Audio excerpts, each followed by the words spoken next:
afternoon. Welcome to the March 26th Public Works and Finance Committee regular meeting. Our first item on the agenda is approval of the minutes from March 12th.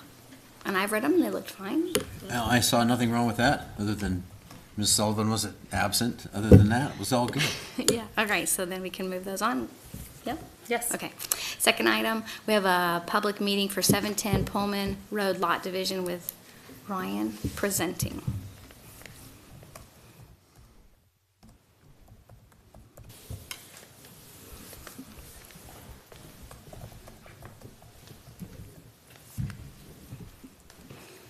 Thank you, Madam Chair. Committee members, thank you. All right, as stated before, we have an application for a lot division at 710 West Pullman Road. So this is actually, by most locals, affiliately known as the old Jack in the Box building. For reference here, you can see the existing parcel at 710 West Pullman Road. For a little bit further familiarization, we have 8th Street to the north in easterly to westerly location, Pullman Road or the Pullman Highway to the south. We have the Renaissance Mall complex on both parcels to the east of the subject property, and we have Big Smoke to the west. The subject property here is highlighted in red, and the existing site is currently platted at 62,714 square feet. So a little bit better view. This is from the street view, the most current view that we have to it. Again, you can see the access from the Pullman Road, which is one of two access points for the subject property. This area is zoned as motor business. For the most part, the surrounding land use is motor business as well. We do have some minor R3 to the north side of A Street.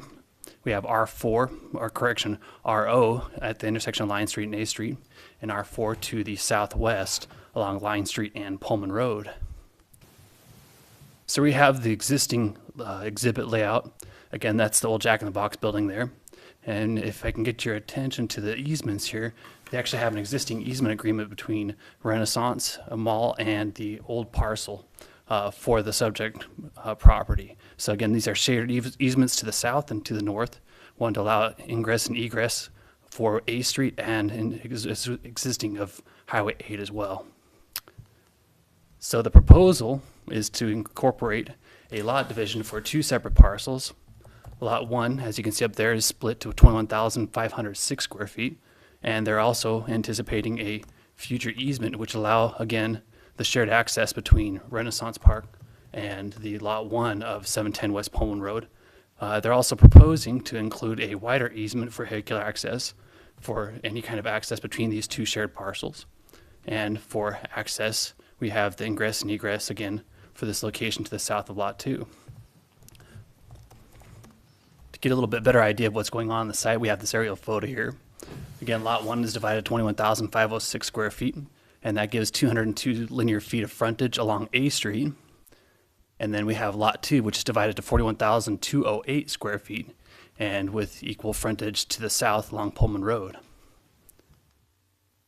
So for reference, this is motor business zoning district, and there's no minimum lot width requirements for businesses. It's for not, unless it's non-residential purposes. There's no minimum lot area, so there's no requirement for the area size. There's no max zoning for the height of the buildings. The only requirements, again, are the front yard setback of 10 feet, no rear yard, no side yard. And it's staff's recommendation that we take public comment, if applicable, and recommend approval of the lot division request with no conditions pending any public feedback. Any questions from the board? I didn't have any questions looking it over, did you? No, I think it looks fine to me, other than if we have public comment, someone opposed to it or something. I know everybody's been notified within the 600 feet or whatever. 600 feet radius, yes, sir. Did you have any questions? No, I don't have any questions. The public comment is well, I guess I do. Can you explain that process? Sure. Thank you. The public comment is, this is what we would consider the solicitation for public comment. So the site was posted 21 days prior to on site to 600 feet of anybody within the surrounding area. And then we also posted on site as well. And the agenda was posted as far as public access at a minimum of 7 days prior to this hearing, or to this meeting, correction. So is there any public comment? All right, well, not seeing further comment, then we'll just move on to recommend approval of the lot division. And then does it become a public hearing at the council meeting? What's for the next step? No. Okay, this is just a lot division, so all has been notified, so it just moves on. One question might be just a Helpful, point, yeah. Catherine, I want to make, is where they have that lot division goes right through that building, the old Jack in the Box. And so I'm guessing they're tearing that down to make the lot division. They are, Mr. Mayor. I mean, they can't have a lot division with, right through the middle of the building. I So just, I just didn't thought I'd ask bring that question because every time I've asked a question like that when we were in a hearing, they was like, it's not pertinent to what we're doing. So I'm like, okay. So, Well, so I've quit asking that one. well, it is because it in fact is there, so. So the lot division, the proposal actually takes it roughly 2 to 3 feet behind the existing structure, but they are anticipating of tearing down that structure. Well, what's that other portion behind there? What is that, a garbage receptacle or something? What's Correct, that? that's trash compaction and Yeah. trash facilities. So they'd be taking out that equipment and then Okay. putting in that that proposed new building footprint right there. A lot of work. I noticed that entire site's been enclosed with chain link fence, so apparently some demolition is underway or planned to take place in Correct. the near future. Yes, so we were noticed that they had to fence that in and evicted most of those vehicles that had been parked there. And the whole intent was for geotechnical services to conduct that, to make sure that they had feasible building pads for the proposed client to come in and build a new structure over there, so. That's the intent of the fences. I see no reason why we can't advance this to the consent agenda. And just to clarify, so nothing is changing with the easement on the eastern entrance? On this. Yeah, yeah. This right here? Right. So this is actually part of, are you talking about? Yeah, this one? there, Okay, yep. that's correct. Okay. Mhm. Yeah, nothing has changed as far as the easements on both of those locations. The only increase of easement is the access within Lot 1. All right. Okay. So, Thank yeah, you. so on to consent agenda. All right. Okay, thank you very much. Thanks, Ryan. Thanks. All righty. Item 3 is the FY18 Children Pedestrian Safety Grant Award, LHTAC local agreement. Hi, Elisa. Good afternoon. And Mr. Lilly. Okay, how are you doing, Kevin? Before you today, we have the second of 2 agreements which we actually have received under the surplus eliminator funding that was approved.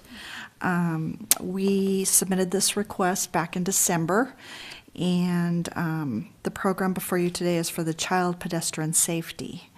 The prior agreement that we were awarded and went through the process was the local strategic initiatives that we had on the prior agenda through this committee. This program, as we had said, was the Idaho surplus eliminator funding, which was approved earlier this year after actually the notice of award or the notice of the program came out. Staff has designed a project that is on 3rd Street from Washington to, I have to remember now, Mountain View. Correct. I was thinking the other project in my head. I apologize. In the staff report to you, we gave a little bit of an outline of what the project components are. And the main part of what we're requesting today is that you approve the contract that we've received through the local Highway Technical Assistance Council, who's managing the program for the state.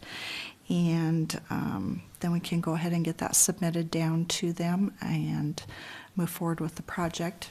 Kevin's here to answer any technical questions that there may be, but we had presented this on 2 separate occasions, and then there's been lots of correspondence that has went out regarding the project. So It's good to hear. It's just so funny to see the difference in the legal agreements. Like, this one was so short compared to some of the ones that you have. And I guess it's because it's an eliminator grant. I don't know why, but. well, it's state funding versus federal, so it removes all of those other federal requirements that we normally have to go through. Oh, very good. Did you all have any questions?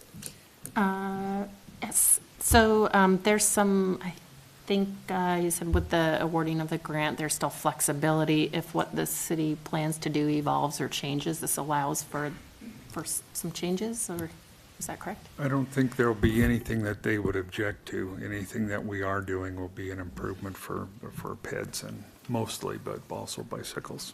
So they're pretty open to letting the city decide how they want to use that for this purpose. I think as long as we stay within the project limits that were in the application, that they're a little flexible at least. We have, as you see in the agreement, there are some dates that we have to adhere to, and they're coming up relatively soon, so I don't anticipate that we'd be making much change to the project prior to what was submitted. Yep. To me, this one, it was just kind of fun to finally get the feedback on this one after the long time you had applied for it. Yeah. This was actually I think we ranked number 1. Oh, this one. This one was number 1, the other one was number 9. I have to think back. No. You've been in the whirlwind of grant applications. The Yeah. slurry seal one was down the, Yeah, it was number 9, and this one ranked number 1 in the state of all the, and really that was, I attribute that to the great design that engineering had put together and Oh, that's good to hear. the ingenuity of the concepts that they were able to pull together to meet the parameters. So I'm the wordsmither. Yeah, so is there anything you'd like to talk about with that particular project to bring attention to? Have you seen you've seen the conceptual drawings? Yeah, the raised crosswalks at the 3 locations, and then there are some places without sidewalk, any sidewalk at all, and down by the Elysian Apartments, is it? There's some deficient walk that we're going to replace too, but places that don't have walk now, we'll get them, and the ones that are in poor shape will get replaced. Go ahead. Did you have a question? Yes. Would this address the portion near where you're speaking about far to the east, where the sidewalk may need to be moved to the south? For the Yes. snow? Okay. We're going to hopefully create some snow storage, and one of my main concerns is that we avoid those mature trees that are also on that property. And it turns out that our right-of-way goes way back. I think it's an 80-foot right-of-way, and maybe a 34-foot street. So we're only maybe 10 feet off of those buildings, which are quite a ways off of the curb. So we're hoping to be able to maneuver around those mature trees and spare them. yeah, I think the whole project's great. It's a great addition to everything that's going on there, and it's going to make that a great bicycle pedestrian corridor. Yep. So, good work. Yep, thank you. So then I would say consent agenda for this. Yep, Thank you. thank you. And item 4, 1912 Center Roof Replacement Project rebid results with David.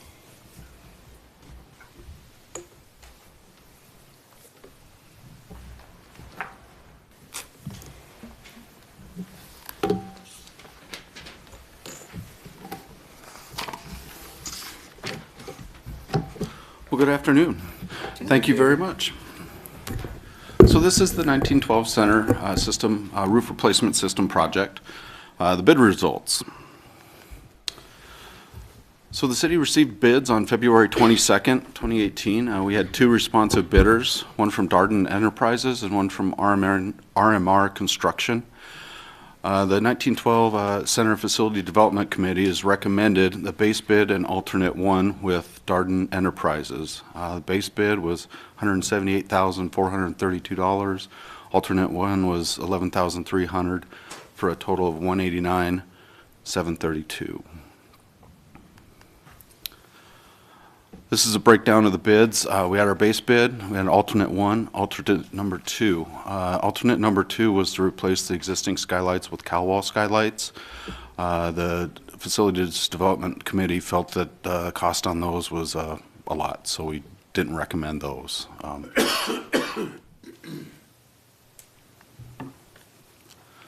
Just a little background. Jenny Kostroff with Heart of Arts has pledged to fund alternate number 1 at $11,300. This project was scheduled for fiscal year 17, but it was not completed as all bids were rejected by council in July of 2017. That delayed this project into fiscal year 18. Because these appropriated funds were not expensed in fiscal year 17, we're also requesting to open the fiscal year 18 budget to account for the unanticipated revenue from Heart of the Arts and then the expense for the project. This is the total project expense in fiscal year 18. We've still got over $2,400 left on our agreement with our architect for the project. The base bid from Darden Enterprises along with alternate 1. We do have a 10% contingency on this, some legal advertising for the formal bid. The permits were waived, and then 1% for arts for a capital project. Total expense for the project will be $213,560. With that, we're recommending that City Council accept the low bid from Darden Enterprises, and I'd be happy to answer any questions or take any comments. Yeah, I just had a question. So what do you think will happen with the skylights? I think Heart of Arts will have to consider that at a later time. So, What would you have liked to come in at? the alternate 2 came in at $53,000 from Darden and $50,500 from RMR Construction. So $50,000 to replace those skylights. Holy cow. All right. That's too bad, though. Yeah. Did you have any questions? Jim? What do we have to do in order to open the budget? And just, that's a mechanical thing. We have to make a motion at council to do that, or what do you No. have to do? You can authorize the expenditure. We gather up all the open budget items, and we get several of those throughout the year. A couple of grants that were approved after the budget was approved. We'll have to open the budget to receive those grants, expense those grants. You just approved one of those. And so typically in August, after the public hearing on the budget or at the same time, we'll bring an open budget ordinance to you. You have to have a public hearing on it. We will account for any of the unexpected revenues that weren't appropriated and any expenses that weren't appropriated. So it's fairly lockstep. It's just like a little baby budget hearing to adjust. If we did a biannual budget, we would be doing an open budget process a couple of different times during that. We've not gone to that yet, but even in our single-year budget, typically we have to open the budget because you receive monies you hadn't anticipated, or you have expenses that you hadn't anticipated. It's not that we don't have the money. In this case, when the council rejected the bids, that money stayed in the Parks and Rec capital projects line item. In fact, we added some money to it in order to get that job done. And then when it wasn't expensed, it just rolled over in that line item. It just was not appropriated to be spent in FY18. So, as you said, typical process, pretty lockstep, but we'll handle that in August. Okay. And then with the first time we did the bids for the 1912, there were more people that put in for the roof? No, we had the same 2 bidders this year, so. Oh, okay. I was hoping maybe that there had been one point been more. All right. Any other questions or anything? All right, so then we'll just start the process for recommending the city council accept the low bid from Darden Enterprises. Thank you. Consent agenda as well? I don't know. What do you think? What do you think, consent agenda or?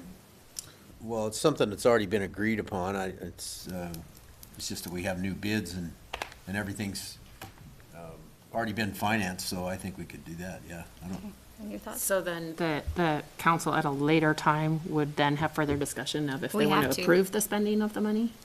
No, No. you will do that on Monday night. Okay. And again, the money's already,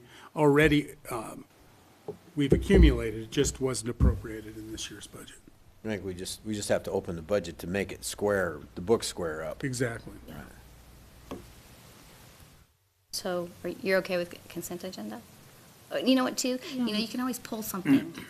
Would you want to explain Yeah, that? if council has anything on the consent agenda, if any individual member wants to pull it off, you can do so. Randy, if you have some issue, I sense you might have some issues about how the open budget process works and approving the expenditure. If you want to meet and talk about that, and if you get questions answered, fine. If you don't, then pull it off, and we'll have it again at council. Yeah, okay. Okay. All right, so on to consent agenda for this item. Thank you. Thank you. Thanks, David. And I think with that, we are finished with today's meeting. Thank So you. we'll adjourn. Thank you. That's great. Meetings with free money.